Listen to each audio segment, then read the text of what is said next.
This is SelfWork, and I'm Dr. Margaret Rutherford. At SelfWork, we'll discuss psychological and emotional issues common in today's world and what to do about them. I'm Dr. Margaret, and SelfWork is a podcast dedicated to you taking just a few minutes today for your own self-work. Hi, I'm Dr. Margaret, and welcome back to SelfWork. I'm a clinical psychologist, and I've practiced for over 20 years in Fayetteville, Arkansas. I launched SelfWork about 3 months ago with the intent of trying to reach people who may or may not even come into therapy, but would listen to a podcast about mental health. So I'm delighted you're here. We've got lots of information to cover today, as the topic I think is one that we all can relate to. So what are we talking about? We're talking about if you're as grown up as you think you are. And what I mean by that is how connected are you still to the strategies you used as a child to cope with your family situation or to even survive your family situation? Are you still using those same strategies you used when you were 8 or 11 or 13? Or is how you're coping with life more geared to the actual present, to actual reality? I'll explore more of what I mean. First, I'll come up with a definition of strategy, and then we'll work on how you recognize how you came up with the strategy you're using. Third, we're going to talk about what happens if you don't change strategies and how to know if you have or you haven't. A big clue there, just in case you want to know, is that usually you have over or under reactions to things, and that's a real clue you haven't changed strategies. Number 4 is all about what I love to talk about, which is what can you do about it? So we'll talk about how you change that strategy in order for it to fit your present day situation. Then, as in all episodes, I'm going to read a listener email and respond to it. This one's on post-traumatic stress disorder and the treatment for that. She also wants to know about the importance of the relationship with her therapist. What do I mean when I say, are you really as grown up as you think you are? Some of us may have lucked out and gotten great parents who had lots of integrity. They knew how to love, discipline, and guide without being manipulative or cruel. But many of us did not get that kind of parent. Perhaps, in fact, we struggle as parents ourselves. So when you were a child in that family, you began figuring out what's really going on in this family and how can I manage? How can I survive? The problems themselves could be varied. Perhaps one or both of your parents were alcoholics. Perhaps they coddled you and spoiled you. They were helicopter parents. Maybe you were pushed to achieve. Maybe one of your parents disappeared, or you were born into poverty. There could be lots and lots of different kinds of problems, but children come up with their own unique ways of handling it, their quote-unquote strategies. When you think about it, coaches have strategies. They approach a game like, okay, how can I best win? How can I come out with the outcome that I'll feel better? You see strategies in sports. You see strategies in business. Moms and dads have their own strategies about how are we going to raise our children. It gives you a roadmap, something to follow. A strategy gives you a guide. So even children at a very young age begin to discover what works or doesn't work for them in their family. So let's take a second for you to remember yourself as a child, how it felt to be you. What did you try to do to feel loved, secure, or safe? What kind of role did you play? I had a patient one time, let's call her Diane, who had a very alcoholic father, and her job was to make him laugh so he wouldn't be so mean. And guess who she was as an adult? She always used humor to hide the pain that she felt. And by the way, she was obese and diabetic. We talked a lot about how she was using this strategy in her present day life, and it wasn't working for her. Perhaps you had parents who withheld their approval, so you got a job at 11 years old or 12 years old trying to get that approval. Maybe you tried to stay invisible if you had alcoholic or drug-abusing parents. Maybe if there was a lot of anger and fighting in your home, you got totally involved with football or student government or something so you wouldn't have to go home. There are lots of different kinds of strategies that kids come up with. They're not really conscious. You weren't conscious as a child of what you were doing. Oh, this is my strategy. You were just doing it because it worked, or at least you believed it worked. And then those strategies led you to have beliefs that you formed about yourself. Maybe it was, I'm not worth being loved, or I have to be the best. My job is to take care of others.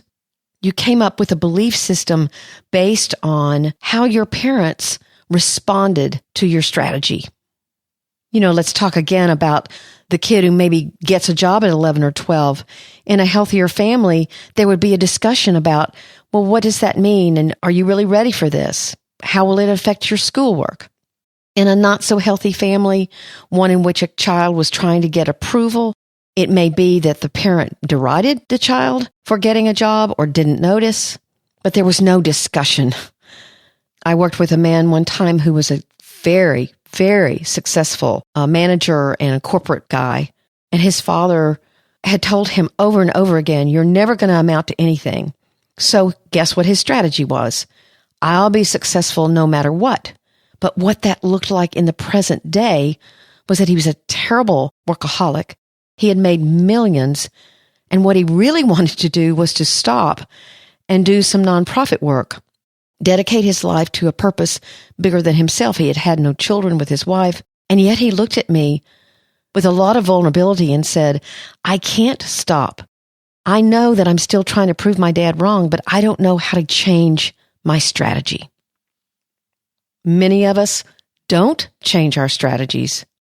My particular one, when I was a kid, I was highly overprotected. The reason was that I was not all that healthy physically, but I always felt like I could do more. I felt like in some ways, my parents didn't really want me to do more and used me being physically ill as a reason to not support me. So guess what my strategy was? I did things, volunteered for things, tried out for things, and didn't really ask. I just did it and then told them, well, I got in the play, or my piano teacher had given me a new piece to learn and I really wanted to work hard on it. I was always pushing myself. So guess what? As an adult, what did I keep on doing? I kept on pushing myself to the point that at times I wasn't making healthy decisions. I wasn't thinking about the true damage that could be done to me. When I realized that I was using the same old strategy that may have gotten me through as a child, I began to think more clearly. Up until that point, in some ways, I hadn't really grown up. So take a minute and think about what was going on in your family, good or bad, that you came up with a strategy, you came up with a plan, you came up with a guide, again, not intentionally, to somehow survive, to do well, to succeed in that family. You could maybe take some time even to write these things down. Write 3 or 4 things down that you know that you tried to do in order to either avoid harm, be successful, or just get what you need. Now that you've taken some time to have that insight, look around your life like I tried to do and realize, wait a minute, where am I using those strategies and does it work for me now?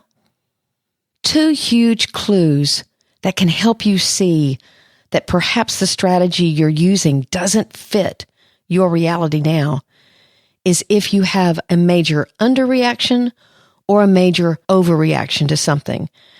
And I mean those over and underreactions as emotional reactions. Or perhaps, as I say, if it's an underreaction, it would be the lack of emotion. Both of those are, like I said, huge clues that tell you there's a childhood strategy, a childhood belief that's getting triggered. Let's talk about some examples. Let's say as a child, you were taught that you should not ever show pain.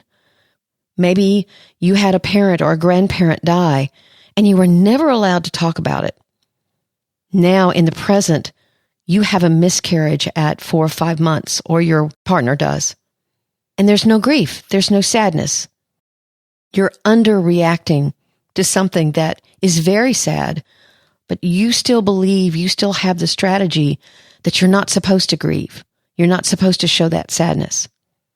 Now let's give an example of an overreaction. Let's say your role in your family was to be the family protector. You had a dysfunctional parent of some kind who had an extremely bad temper and would really cause home life to be miserable. And you, kind of like Diane was in her role with humor, your role was to protect your siblings. You may have even taken some abuse for them. So now you're at a party and someone gets really drunk or is highly rude. Your overreaction, because your childhood strategy is getting triggered, maybe to believe that you've got to solve this problem. You've got to get this person who's out of control in control, and it's your job and nobody else's. Now, again, that may be something that is helpful, and yet if you're being triggered by your old role, you won't see other things that are going on in the present in your reality that add to the picture of what you should do. You'll be blind to those things because you will be motivated by the strategy that you've used all your life. Again, to make the point, you will be grown up because you will see that your motivation will be connected in a very real way to what's really going on in the present. So now I'd like you to do a little bit of thinking, maybe some writing if you can, about what are those things that you have over and under reactions to that maybe your friends say, why do you get so mad about that? Or have you ever considered doing something about that rather than being so passive? The things that people who love you see that you're struggling with, you're either over or under reacting. It can be kind of neat to realize that you could do something about that if you really wanted to. Another woman that I worked with several years ago is coming to mind. Her basic childhood strategy was to stay invisible. She had a fairly violent home, and so she would go to her room whenever her father or her mother came home from work. Well, guess what? She married somebody that was fairly passive, and she kept on being invisible in her world. She was a highly functioning person, but she turned down jobs that would put her in the limelight. She was always very giving with others, but she never wanted the spotlight. She never wanted the attention to be put on her. She was still being governed by a pattern of behavior that she had learned would help her survive as a child. We talked about this a lot. She came in smiling one day and said, well, I've done something I never thought I'd do. And I said, what was that? She said, it was my birthday last week, and I put balloons on the mailbox just for me. I've always done it for my kids. I've always done it for my husband, but I never did it for me because I didn't want to call attention to the fact that it was my birthday. She laughed. She said, it's such a small thing, but it's such a huge thing. That brings me to the fourth point about what you can do about it. Once you've identified these strategies, and of course you can try to determine, is the strategy still helpful? It may be that it could be. It's not necessarily a bad thing. But if it's keeping you stuck, keeping you paralyzed, keeping you underreacting or overreacting to things in your environment, in your family, with your friends, at your work, you can begin to unhook and believe that you can live your life and be governed by a different strategy. You have to confront the one you're using and decide, I just don't want to do this anymore. What happens then? This is definitely what comes from what you can do about it. You feel hopeful. Insight is a great thing. Insight helps us understand context, understand our history, make connections, see patterns. Insight is very valuable. And yet, from what I've learned for over 20 years and the wonderful patients I've seen, hope doesn't come from insight. Hope comes from changing your behavior. Or as we're putting it in this particular podcast, growing up. There's one thing I want to point out here. I'm a therapist. I believe in therapy. I'm a therapist actually because I got good therapy. But you don't always have to come into therapy to make these kinds of changes. You can sit down with an old friend or a sibling perhaps, and you can ask them what they noticed about how you handled whatever pain was in your family. You can do the same for them if they want. But talk to somebody who knows you from the past, who says, oh yeah, your family fought all the time. And what I saw was you trying to mediate between your parents, like you became an adult in your own family when you were only 8 or 9 years old. So again, trying to see if you're using that strategy now. When do you play? Or do you always stay in your adult problem-solving, mediating pattern? You don't have to do that. You can put balloons on your mailbox, even when your strategy has been to stay invisible. So today we've been talking about strategies. Strategies you came up with unintentionally, unconsciously as a child, and might still be active in your present. To recognize those strategies, sometimes with the help of a therapist or a longtime friend, changing those strategies so that you're not an underreactor or an overreactor, but are truly present in the moment and are guided by who you are now, not who you were then. That's what I mean by feeling truly grown up. So now I'm going to read an email from a listener that I got, maybe a month or so ago. Here we go. Okay, I can't get this off my mind, so I'm going to write you about it. I listened to your post on shame, and that's me. I have so much shame and have turned my emotions off for so long that I no longer know how to tap into them or feel them. I can count on one hand how many times in the last 10 years I've cried. The day my husband and I got married, and the moment I saw my daughter after giving birth. I'm so frustrated with myself. I want to feel, I need to cry, but I can't. How in the world do I move beyond the mental block I have toward feeling? Here's my response. There are many factors that could be important here. If you're on antidepressants, they can mute emotional response. If not, then it could be a trust issue or a belief about vulnerability. The clue you give is shame. If you're shaming yourself, that is an emotion, but a paralyzing one. It can convince you you're not worthy of allowing yourself other emotions, especially happy or positive ones. There's a wonderful book, Healing the Shame That Binds You. You could try reading that. Of course, finding a good therapist can help. If you have trauma, someone who can do EMDR is a good idea. EMDR is eye movement desensitization and reprocessing therapy. It's been shown to be excellent with trauma.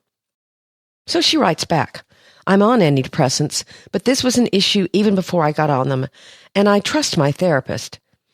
She actually just went through EMDR training. I have an extensive history of childhood trauma and I have PTSD from trauma experienced as an adult. The feelings of shame and guilt are so prevalent in my everyday life. I have a successful job in marketing. I'm married and I have a beautiful 2.5-year-old little girl. I smile and fake it, but when I'm alone, the anxiety and fear consume me. The nightmares and flashbacks overwhelm me. So when I got back with her the second time, I said that obviously she needs to work on these nightmares and flashbacks. PTSD, post-traumatic stress disorder, can be a terrifically difficult disorder to have because it can interject itself so suddenly and explosively into your life.